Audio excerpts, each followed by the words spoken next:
नमस्कार दोस्तों। RBI office attendant Hindi LPT वालों के लिए आज हम अपना 15वें नंबर का मॉक करेंगे। इससे पहले ही हम 14 मॉक ख़त्म कर चुके हैं। अगर आपने उन्हें अभी तक नहीं देखा है तो लिंक मैं नीचे डिस्क्रिप्शन में डाल दूंगा, आप वहां से देख सकते हैं। तो चलिए इस वीडियो की शुरुआत करते हैं बिना किसी देरी के।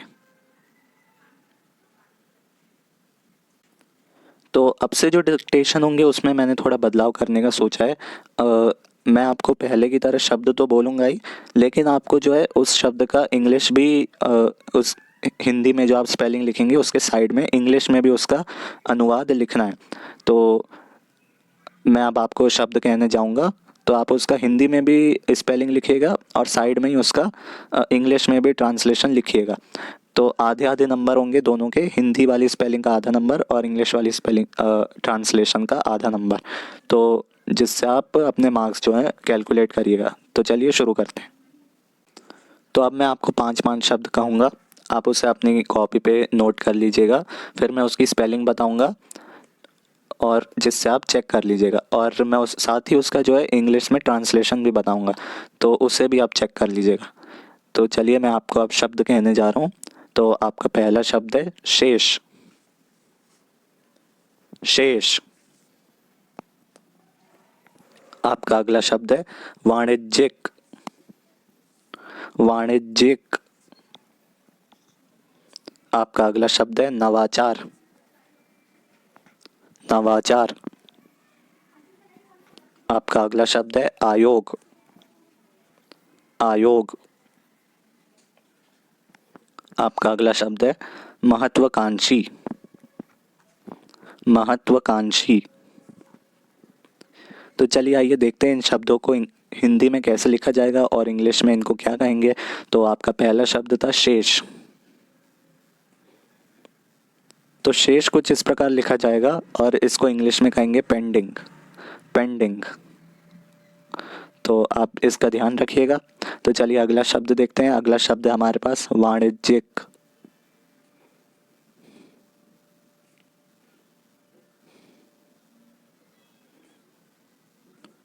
तो वाणिज्यिक कुछ इस प्रकार लिखा जाएगा, ज आधा रहेगा इसमें और न और य में दोनों में छोटी की मात्रा आएगी।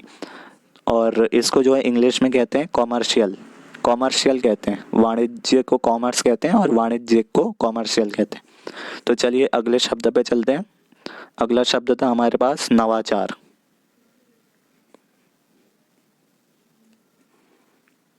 तो नवाचार कुछ इस प्रकार लिखा जाएगा, आपको इसमें कोई दिक्कत नहीं होनी चाहिए।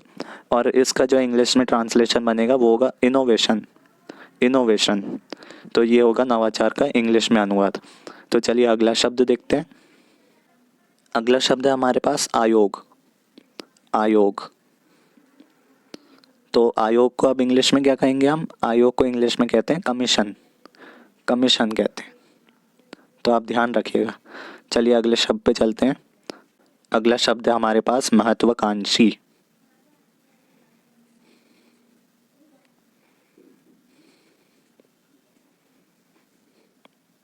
तो महत्वाकांक्षी कुछ इस प्रकार लिखा जाएगा, श में बड़ी की मात्रा आएगी, आप ध्यान रखिएगा। और महत्वाकांक्षी का इंग्लिश में ट्रांसलेशन होगा एम्बिशियस। एम्बिशियस मतलब ज़्यादा सपने देखने वाला। तो महत्वाकांक्षी का ये अर्थ बनेगा। तो चलिए अब मैं आपको अगले पांच शब्द कहता हूँ और आप उसे अपने कॉपी में नोट कर लीजिएगा और साथ ही उसका इंग्लिश में अनुवाद भी लिखिएगा। तो आपका अगला शब्द है अनुदेश। अनुदेश। आपका अगला शब्द है ध्यानपूर्वक। ध्यानपूर्वक। आपका अगला शब्द है पद्धति। पद्धति। आपका अगला शब्द है दृढ़। दृढ़।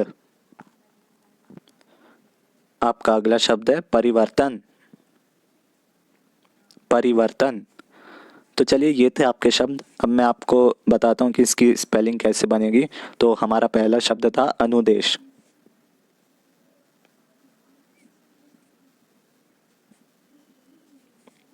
तो अनुदेश कुछ इस प्रकार लिखा जाएगा, न में छोटा ऊ की मात्रा आएगी, आप ध्यान रखिएगा। और इसका इंग्लिश में ट्रांसलेशन बनेगा इंस्ट्रक्शंस। इंस्ट्रक्शंस। तो ये बनेगा अनुदेश का इंग्लिश में अनुवाद। तो अगला शब्द देखते हैं। अगला शब्द है हमारे पास ध्यानपूर्वक।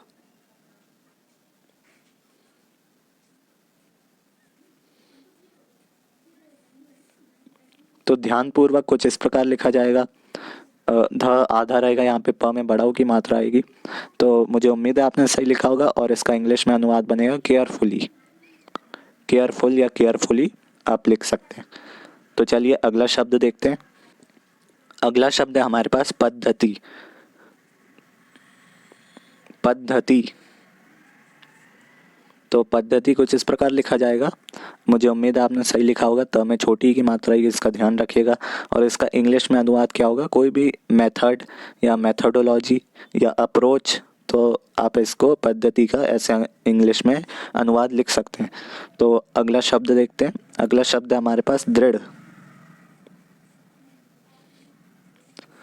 तो दृढ़ कुछ ऐसे लिखा जाएगा। ये आसान शब्द था, मुझे उम्मीद है आपने सही लिखा होगा। और इसका इंग्लिश में ट्रांसलेशन बनेगा डिटर्मिनेशन या डिटरमाइंड या फिर हार्ड, ऐसा भी लिख सकते हैं। तो चलिए अगला शब्द देखते हैं। अगला शब्द है हमारे पास परिवर्तन।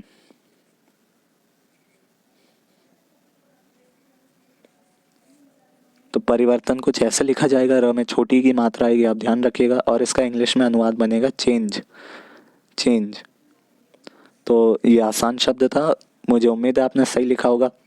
चलिए अब मैं आपको अगले 5 शब्द कहता हूँ, आप उसका हिंदी में स्पेलिंग लिखिएगा और उसका अंग्रेजी में भी अनुवाद लिखिएगा। तो आपका अगला शब्द है क्रांति।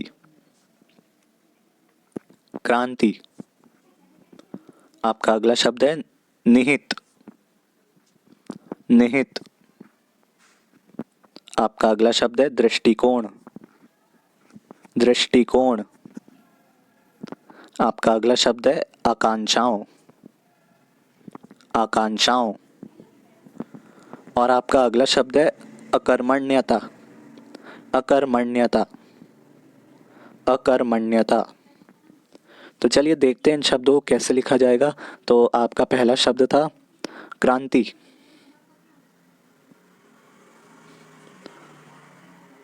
तो क्रांति कुछ इस प्रकार लिखा जाएगा। तो में छोटी की मात्रा आएगी और क्रांति का इंग्लिश में ट्रांसलेशन बनेगा रिवॉल्यूशन।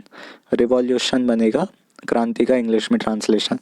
तो चलिए अगले शब्द पे चलते हैं। अगला शब्द है हमारे पास निहित।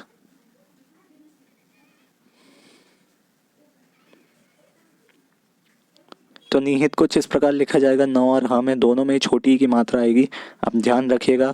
और इसका इंग्लिश में अनुवाद बनेगा इम्प्लाइड। इम्प्लाइड।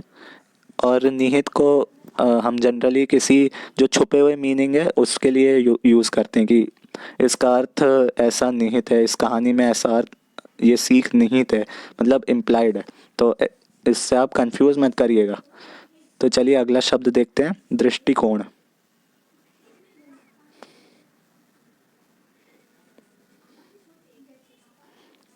तो दृष्टिकोण कुछ इस प्रकार लिखा जाएगा।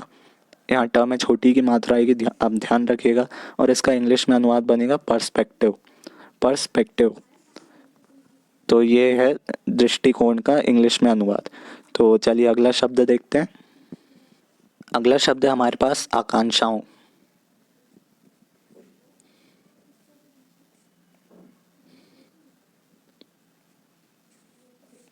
तो आकांक्षाओं को जिस प्रकार लिखा जाएगा, यहाँ पे श शक्कर वाला नहीं आएगा, कक्षा वाला श आएगा। तो आप ध्यान रखिएगा। और आकांक्षाओं का इंग्लिश में क्या अनुवाद होगा? डिज़ायर। डिज़ायर या एम्बिशन, आप जो भी चाहें इस मीनिंग में लिख सकते हैं। तो चलिए अगला शब्द देखते हैं। अगला शब्द है हमारे पास अकर्मण्यता। अकर्मण्यता।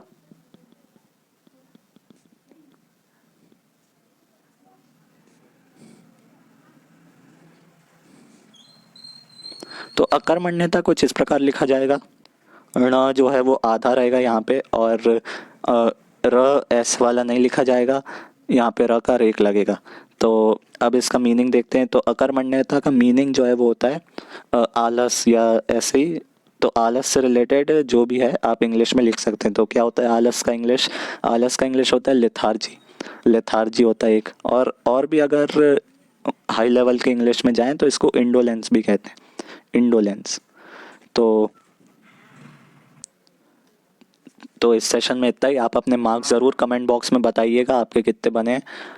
इन 15 आउट ऑफ 15 आपके कितने जो हैं सही हुए हैं। आपके इंग्लिश के अनुवाद का आधा नंबर रहेगा और आपके हिंदी के स्पेलिंग का आधा नंबर रहेगा। तो उस हिसाब से आप मूल्यांकन करके नीचे कमेंट बॉक्स में ज़रूर बताइएगा, जिससे आप में इम्प्रूवमेंट हो। तो चलिए इस सेशन में इतना ही।